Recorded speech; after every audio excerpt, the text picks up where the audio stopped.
E aí pessoal, tudo bem? Vamos dar continuidade ao nosso bate-papo a respeito das bem-aventuranças. Se você ainda não assistiu, quem abriu essa série foi o Samuel, e o vídeo dele tá no nosso canal do YouTube.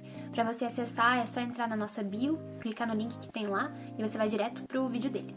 E o Tiagão também postou aqui semana passada, no IGTV, falando nos versos seguintes. Então a gente tá falando ali de Mateus 5, e hoje a gente vai falar sobre o versículo 7 e o versículo 8. Bora lá? Então se você ainda não assistiu os outros, corre lá assistir e volta pra cá.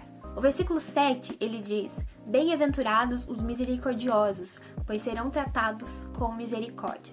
Quando a gente olha a origem da palavra misericórdia, ela tá ligada com compaixão. Muitas vezes a gente pode compreender também como colocar-se no lugar do outro. E uma parábola que me vem à mente é a parábola do empregado mau, que está em Mateus 18. A parábola começa com Pedro perguntando quantas vezes a gente deve perdoar. E aí, um pouquinho mais pra frente, Jesus começa a compartilhar sobre essa parábola e ele diz assim: O reino do céu é como um rei que resolveu fazer um acerto de contas com seus empregados. Logo no começo, trouxeram um que lhe devia milhões de moedas de prata, mas o empregado não tinha dinheiro para pagar. Então, para pagar a dívida, o seu patrão, o rei, ordenou que fossem vendidos como escravos o empregado, sua esposa e os seus filhos, e que fosse vendido também tudo que ele possuía. Mas o empregado se ajoelhou diante do patrão e pediu: Tenha paciência comigo, e eu pagarei tudo ao Senhor. O patrão teve pena dele, perdoou a dívida e deixou que ele fosse embora. O empregado saiu e encontrou um dos seus companheiros de trabalho que lhe devia 100 moedas de prata. Ele pegou esse companheiro pelo pescoço e começou a sacudi-lo, dizendo: Pague o que me deve. Então seu companheiro se ajoelhou e pediu: Tenha paciência comigo e eu lhe pagarei tudo.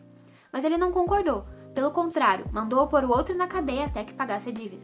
Quando os outros empregados viram o que havia acontecido, ficaram revoltados e foram contar tudo ao patrão. Aí o patrão chamou aquele empregado e disse: Empregado miserável, você me pediu e por isso eu perdoei o que você me devia. Portanto, você deveria ter pena do seu companheiro como eu tive pena de você. O patrão ficou com muita raiva e mandou o empregado para a cadeia a fim de ser castigado até que pagasse toda a dívida. E Jesus terminou dizendo: É isso que meu Pai que está no céu vai fazer com vocês se cada um não perdoar sinceramente o seu irmão. Essa é uma parábola que ela fala diretamente sobre perdão, mas para mim eu consigo entender o princípio de misericórdia. Um coração misericordioso, um coração compassivo, é um coração que está disposto a se colocar no lugar do outro. É um coração que está disposto a se diminuir das suas próprias certezas, da sua própria justiça, visando o bem do outro. E a misericórdia é uma coisa que acontece exatamente como o perdão escrito aqui nessa parábola. Uma vez que eu exerço misericórdia, eu também sou tratado com misericórdia. Então, a mesma misericórdia que o rei estendeu para esse empregado, ele deveria ter estendido para aquele que o devia também. E para mim é muito difícil falar sobre misericórdia sem falar sobre perdão. A Bíblia também diz que as misericórdias do Senhor se renovam toda manhã. Ou seja, toda manhã Ele está disposto novamente a nos perdoar das nossas transgressões. Novamente Ele está disposto a receber o nosso arrependimento quando a gente fala: Jesus, pisei na bola, não devia ter feito isso. E quando eu falo sobre isso, a gente também tem que compreender um pouquinho do princípio do pecado. É além do matar, do roubar, é além dessas coisas. Porque se assim não fosse, quando perguntaram para Jesus a respeito dos mandamentos, ele não teria dito que não somente o adultério é um pecado, como se na sua mente você já desejou a mulher do outro, você já está pecando. Isso me faz ter um olhar mais crítico para as minhas emoções, para como eu me porto. Então, odiar no coração também é um pecado. E isso a gente acaba fazendo muito. A gente acaba acumulando mágoas. A gente pensa assim: eu só não concordei, mas lá no fundinho não tem algo que não tá legal no nosso coração. Então, estender a misericórdia, eu entendo que é estar disposto a se colocar no lugar do outro, saber o que se passa no coração do outro.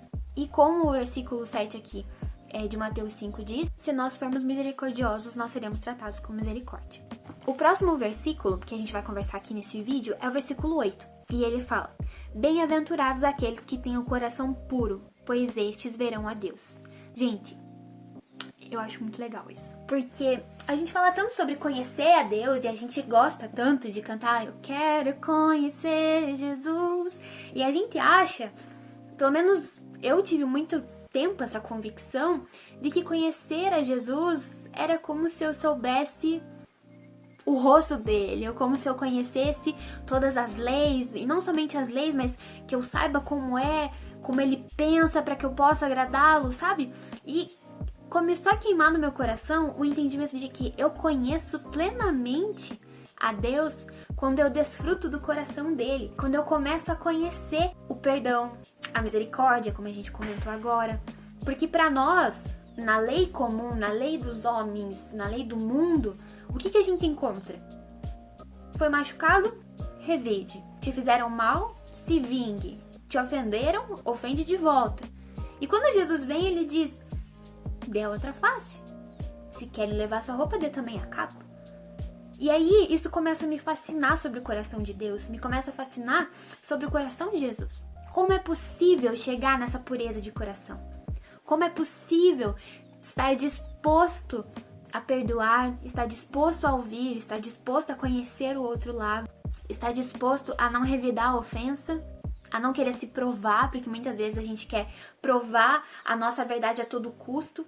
E quão é libertador a gente entender que nós não precisamos disso tudo. Que nós não precisamos ficar nos provando, ficar argumentando o tempo todo. Isso pra mim fala sobre um coração puro. E quando a gente olha também para os registros do Evangelho, há muita acusação dos fariseus, por exemplo, a Jesus e aos seus discípulos. Por que eles não lavam as mãos? Isso é impuro. Isso fala muito sobre a questão de impureza.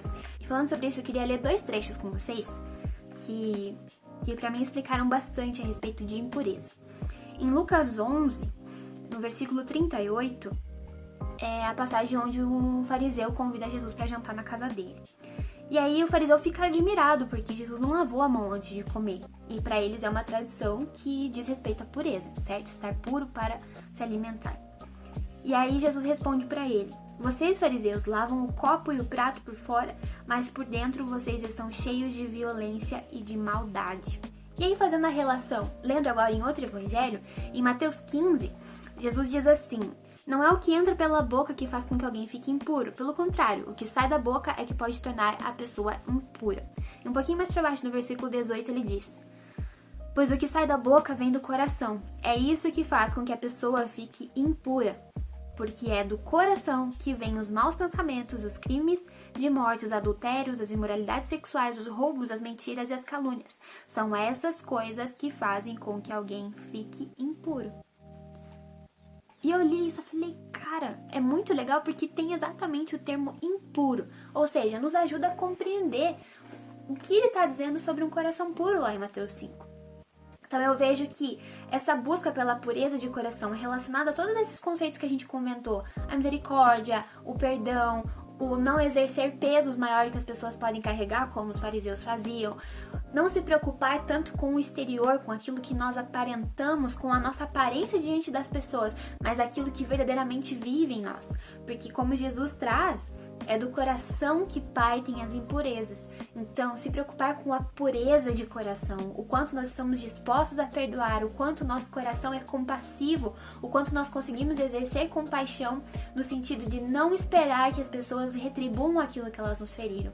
Mas sabemos que as pessoas erram e as pessoas podem falhar e isso não determina o valor de ninguém. Quando alguém erra comigo, não quer dizer que a pessoa é horrível, ela é péssima. Não. Assim como quando eu erro com alguém, isso não tira o meu valor. Isso me ajuda a rever as minhas atitudes e me ajuda também a ser melhor com os meus irmãos, porque o segundo mandamento é amar o próximo como a nós mesmos. Se eu quero perdão pra mim, se eu quero que as pessoas entendam quando eu piso na bola, eu também faço isso. Isso parte de nós. E muitas vezes a gente fica esperando que o outro tenha essa atitude para depois a gente ter em troca.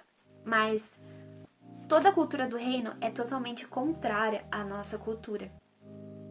Nós aprendemos a ir na contramão, a não somente retribuir, mas dar o primeiro passo de amor. E é nessas coisas que nós experimentamos o coração de Deus.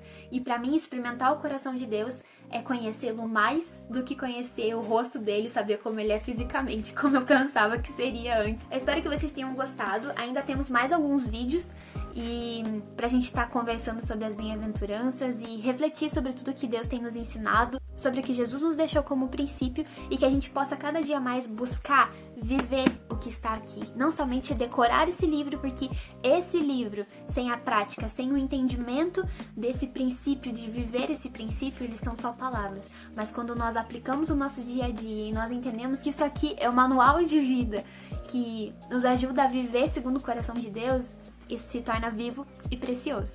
Então, que a gente se preocupe realmente em sermos verdadeiros cristãos, praticando aquilo que nós lemos e aquilo que o Senhor nos incomoda no nosso relacionamento com Ele. Então, tire seu tempo para conversar com Jesus a respeito daquilo que você entende ou aquilo que Ele tem te ensinado. Esteja aberto, tenha um coração ensinável, deixe que Deus mostre para você aquilo que você pode melhorar. Isso não é condenação, não é apontar o dedo na sua cara dizendo que você é uma porcaria, que tá tudo errado, não. Mas é um convite para que você possa se aproximar cada dia mais de Deus e desfrutar do coração dele. Que Deus te abençoe, muito obrigada por ter assistido até aqui e até a próxima. Tchau!